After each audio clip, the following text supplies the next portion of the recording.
बिल्कुल। संत रामपाल जी महाराज के सम्मान में जो किसान मसीहा सम्मान समारोह 85 से ज्यादा गांवों और 12 से ज्यादा खापों ने रखा है।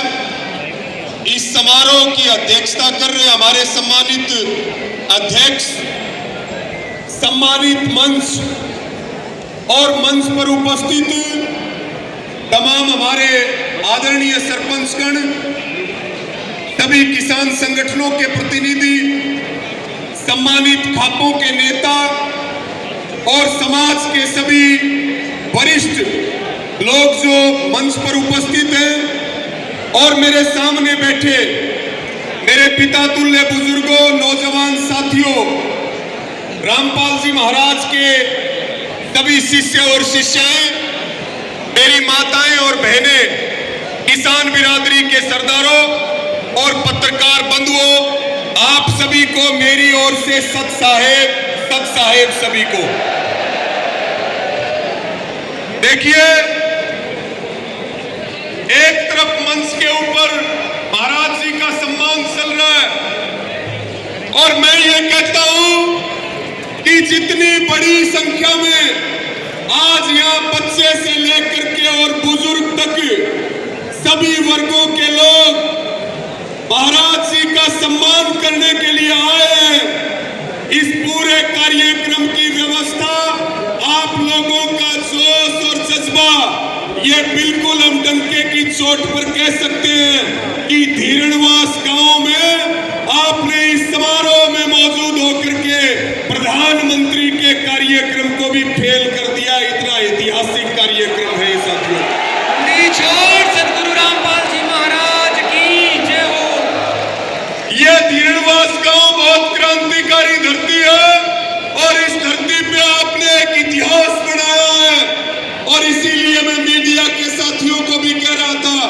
पत्रकार मुझे पूछ रहे थे कि आज के प्रोग्राम के बारे में आप क्या कहोगे। मैंने कहा एक ही लाइन में मैं कहना चाहूंगा कि भाई प्रधानमंत्री से बड़ा कोई नहीं होता और उसका कार्यक्रम भी अगर किसी ने फीका किया है तो यहां पर रामपाल महाराज जी के सम्मान में किया।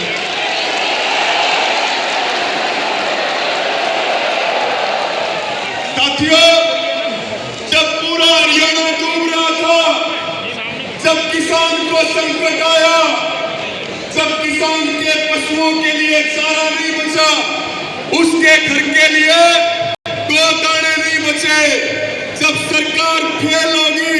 जब सरकार गायब होगी और जब किसान की आंखों में आंसू थे, हमने सरकार को कहा कि पानी की निकासी करो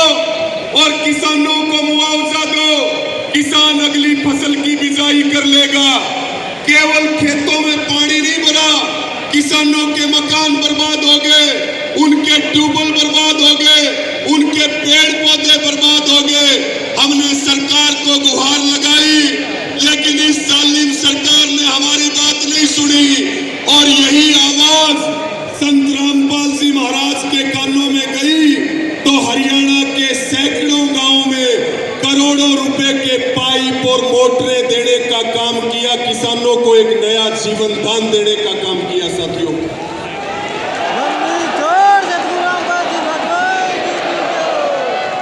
मुझे कुछ भाई बता रहे थे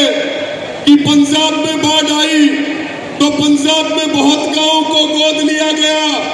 और